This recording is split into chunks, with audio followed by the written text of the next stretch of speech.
Hey, what's going on, everyone? This is a agent getting started guide for new real estate agents or people about to become a new real estate agent. It's going to go over the basics. It's pretty simple, but it's 10 parts for everything you need to know before getting your license and everything after getting your license. Let's go. All right, so the first thing is you have to decide if you actually want to be a real estate agent, and there's a few decisions you have to make to get that answer. So, number one, can you handle working for 100% commissions? If you don't sell, you're not going to eat. That's how real estate goes. You're working on solely 100% commissions. There's no salary. So you got to have some money saved up going into it, or you got to get a really fast start. But I suggest having some money saved up when you get started. Number two, can you handle the stress of being a real estate agent? It's very stressful. You're helping people make the most expensive purchase or sell of their life, and it's going to get stressful. It's inevitable, so you got to be able to handle stress really well. And then number three, can you work weird hours? Real estate agents are usually working when other people aren't, so a lot of your showings or listing appointments are going to be after 5 o'clock. You're going to be working into the night, you're going to be working on the weekends, and you're going to be working during the day. So it's a lot of hours, especially if you want to be successful. So if you answered yes, you're fine to all three of those questions, then real estate probably is a great career for you. And don't let any of those questions scare you. There's so many positive things that can come out of being a real estate agent. You just have to really make sure you're okay with those three things. All right, so number two, if you've decided you do want to become a real estate agent and you are set on that decision, you got to figure out how to get licensed. And it is different from state to state, but there are some pretty general requirements. And that is you either have to be 18 or 19-year-old, depending on what state you're in. You have to be a legal U.S. resident. There is pre-licensing education that is upwards of 96 hours. It could be less or more. Like I said, depending on what state you're in, there's going to be a test for that pre-licensing education. And then there's going to be a state test you have to pass. But like I said in the beginning right here, you really need to go check on your own, because the licensing requirements vary pretty drastically from state to state. So next, you're going to want to decide, once you get your license, if you want to be an independent agent or if you want to be on a team. And I'll explain the differences real quick. So if you're an independent agent, you're most likely going to be joining a brokerage without much help. Your costs are going to be significantly higher getting started. You're going to be buying your own signs, your own marketing, photos, stuff like that. Now, your split will be better, and when you do close a deal, you're going to make a lot more money on that deal. But for the most part, you're going to be responsible for everything else, getting your own leads, and figuring out how to be a real estate agent. So there are some pros there, but there's a lot of negatives as well. And if you do want to be an independent agent, there are mentors you can find that are willing to help you out if it benefits them a little bit too. But you can also join a team, and this is just a personal opinion of mine. I do think it's best for new agents because they can go in, have a lot of leads given to them early on. They can see so much success very quickly, and that gives them the experience they need quicker to be able to go independent eventually. I just see so many new agents succeed a lot more that way and stay in the business longer. Now, your split's not going to be as good. You're not going to make as much money per deal, but your expenses are going to be higher. Usually a team leader provides signs for you.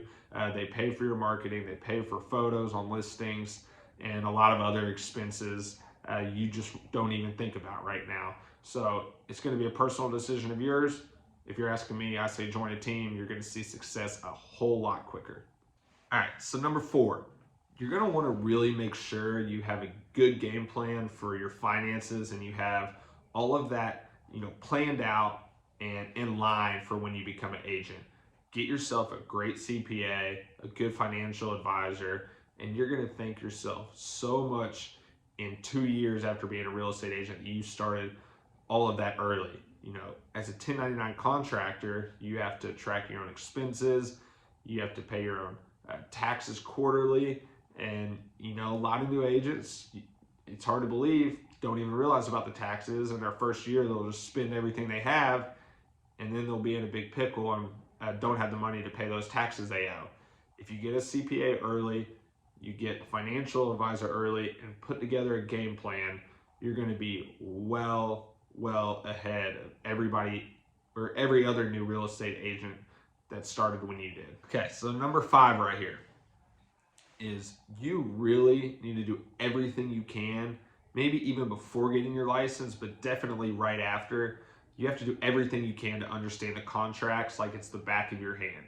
There's a lot of contracts to learn, but you need to read through those and understand them line by line, because it's going to give you so much confidence when you're talking to clients early on, even if you don't have any real estate sales experience. Just understanding those contracts gives people so much confidence. And there's a few ways you can go about understanding these. One, you can just simply read them over and over again and you'll start to understand them. It's going to take some time, but you're going to thank yourself. Number 2, if you joined a team, you can ask the team leader to go over the contracts with you.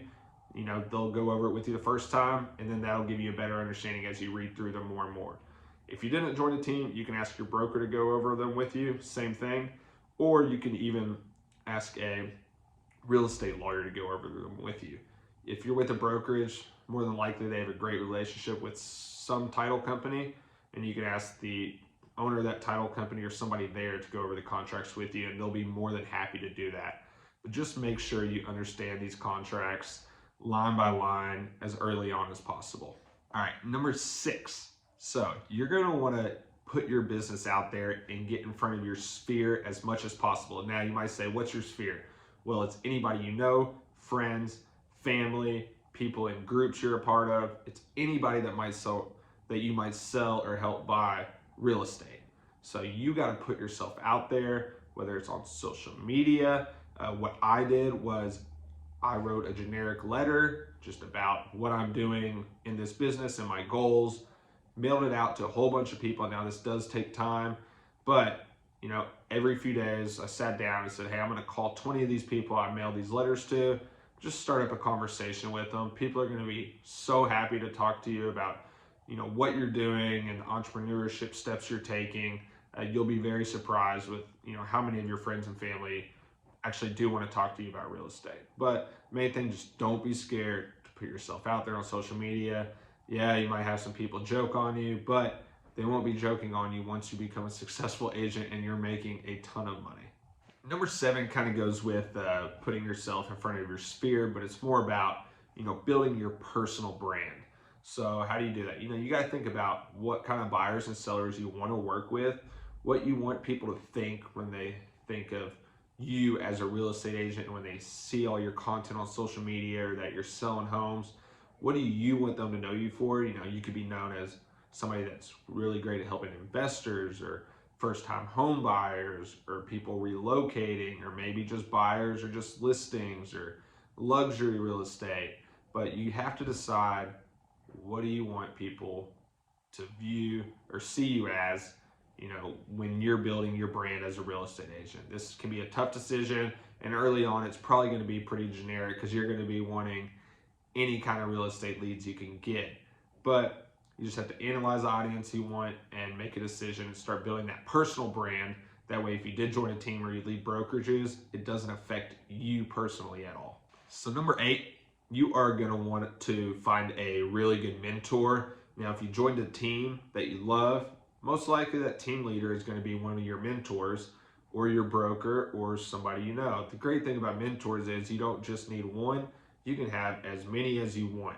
You could have investing mentors, real estate mentors, a broker who's a mentor, owner of a title company who's a mentor. It's really, the possibilities are endless. I suggest having a few. So myself, my team leader's a mentor, always has been. He's been great. Still learn so many things from him every day. I also have an investor mentor. So this is a great route I think every real estate agent should take. If you don't know much about investing starting out, find an investor on social media that you know and just reach out and say, hey, can you teach me some things? You know, I don't want any deals or anything. I just want to come along and learn. So it's going to do a couple things for you. You're going to learn how investors think, which will help you earn business from other investors. And more than likely, this investor is going to give you a deal somewhere along the line if he sees you really trying to learn. So just find multiple mentors, team leader, investor mentors, broker mentors, just anybody you think can help you. So it could even be marketing, just whatever. Just find you some mentors. All right, number 9 is pretty simple, but it's something every new real estate agent has to do, and that is take every lead that comes your way, no matter what the price point is of the home. Like I said, my team leader, who's a mentor of mine, says this saying, when you're picking berries, pick them all, because every berry helps make a pie. You don't know which one of those $40,000, $50,000 homes you show. You don't know who that person knows. You don't know how many of those homes they want to buy. They could refer you to $1 million client, hear about it every day.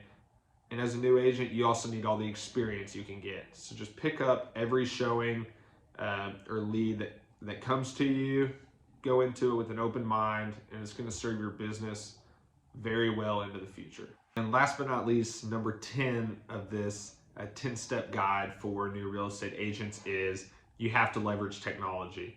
The earlier you do this, the better your business will be in the long term. Just investing that money up front in technology is going to help you so much. Get you a CRM, customer relationship management platform. As you're making those connections with clients early on, keep in touch with them. Keep in touch with people that aren't quite ready to buy now. It's going to keep you so much more organized, and you're going to be able to close so many more deals in the future if you do that. Get you some marketing technology like Canva or BombBomb. Get a website hosting service. Just take advantage of all the technology out there, because there's a lot of real estate agents that don't, and technology can make your life and business so much smoother. So just take advantage of that technology and you'll be set for the future. And yeah, so that's the 10-step guide for new real estate agents. Obviously, you can interchange those steps how you want, but those are the basics. And if you do go through each of those steps and just hit on them a little bit, you're going to be so much more ahead of new real estate agents who come into it without a game plan. It is a lot early on. You're learning a completely new business. The licensing courses don't really teach you how to sell real estate. They mostly just teach you how not to get in trouble. So there is a lot on your plate, but going through these 10 steps can help the transition to becoming a real estate agent a lot easier for you.